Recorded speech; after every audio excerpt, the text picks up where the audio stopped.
Sábado, 23 de mayo. Libro de los Hechos de los Apóstoles. Cuando llegamos a Roma, recibió autorización para alojarse en una casa particular con un soldado que lo custodiara. 3 días después convocó a los judíos principales, y cuando se reunieron les dijo: Hermanos, sin haber hecho nada contra el pueblo ni contra las costumbres de nuestros padres, fui arrestado en Jerusalén y puesto en manos de los romanos. Después de interrogarme, quisieron dejarme en libertad, porque no encontraban en mí nada que mereciera la muerte, pero ante la oposición de los judíos, me vi obligado a apelar al emperador, sin querer por esto acusar en nada a mi pueblo. Por eso he querido verlos y hablarles, ya que a causa de la esperanza de Israel llevo estas cadenas. Pablo vivió 2 años enteros por sus propios medios, recibiendo a todos los que querían verlo, proclamando el reino de Dios, y enseñando con toda libertad y sin encontrar ningún obstáculo, lo concerniente al Señor Jesucristo. Salmo 11. Los que son rectos verán tu rostro, Señor. El Señor está en su santo templo, el Señor tiene su trono en el cielo. Sus ojos observan el mundo, sus pupilas examinan a los hombres. El Señor examina al justo y al culpable, y odia al que ama la violencia. Porque el Señor es justo y ama la justicia, y los que son rectos verán su rostro. Evangelio según San Juan.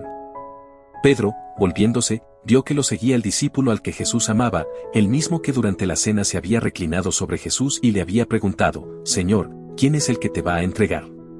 Cuando Pedro lo vio, preguntó a Jesús: Señor, ¿y qué será de éste? Jesús le respondió: Si yo quiero que él quede hasta mi venida, ¿qué te importa? Tú sígueme. Entonces se divulgó entre los hermanos el rumor de que aquel discípulo no moriría, pero Jesús no había dicho a Pedro: Él no morirá, sino: Si yo quiero que él quede hasta mi venida, ¿qué te importa? Este mismo discípulo es el que da testimonio de estas cosas y el que las ha escrito, y sabemos que su testimonio es verdadero. Jesús hizo también muchas otras cosas. Si se las relata detalladamente, pienso que no bastaría todo el mundo para contener los libros que se escribirían. Palabra del Señor. Pedro acaba de escuchar palabras durísimas sobre su futuro. Jesús le habló de entrega, de dolor y de un camino que no iba a controlar. Y casi inmediatamente Pedro gira la cabeza y pregunta: ¿y este qué? La reacción es profundamente humana. Cuando algo nos incomoda sobre nuestra propia vida, enseguida miramos la vida ajena. Comparar distrae, anestesia y muchas veces evita enfrentarnos con nosotros mismos. Vivimos haciendo eso. Miramos relaciones ajenas, trabajos ajenos, cuerpos ajenos, éxitos ajenos. Las redes sociales terminaron convirtiendo esa costumbre en un estado permanente del alma. Ya casi no sabemos vivir sin medirnos contra alguien. Y el problema no es solamente la envidia, es que dejamos de habitar nuestra propia historia. Nos volvemos espectadores de vidas ajenas mientras descuidamos la nuestra.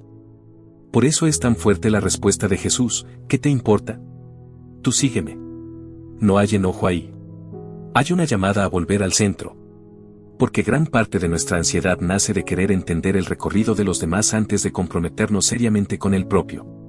Queremos saber por qué algunos parecen avanzar más rápido, por qué otros reciben reconocimiento, por qué ciertas vidas parecen más fáciles o más felices. Y mientras hacemos esas comparaciones silenciosas, la vida se nos empieza a escapar.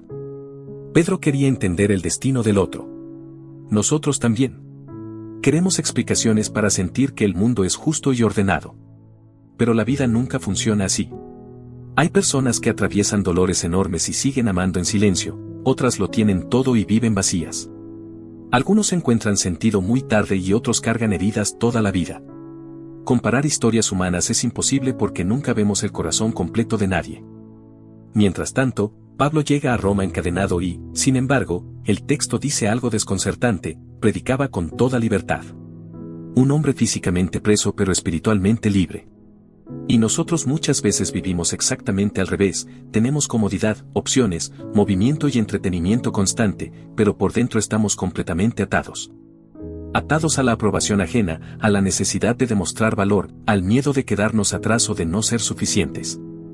Hay una esclavitud muy moderna que consiste en no poder dejar de mirar cómo viven los demás. Porque cuanto más observas vidas ajenas, más ruido aparece dentro tuyo. Nunca alcanzás. Nunca descansás. Siempre hay alguien más exitoso, más atractivo, más querido o aparentemente más feliz. Y entonces empezás a vivir desde una sensación permanente de carencia, como si tu propia vida estuviera ocurriendo un poco por debajo de lo que debería haber sido. Pero Jesús no le explica a Pedro el destino de Juan. Lo devuelve a una relación personal: tú sígueme. Como diciendo, deja de distraerte con trayectorias ajenas y mira honestamente qué estás haciendo con la tuya.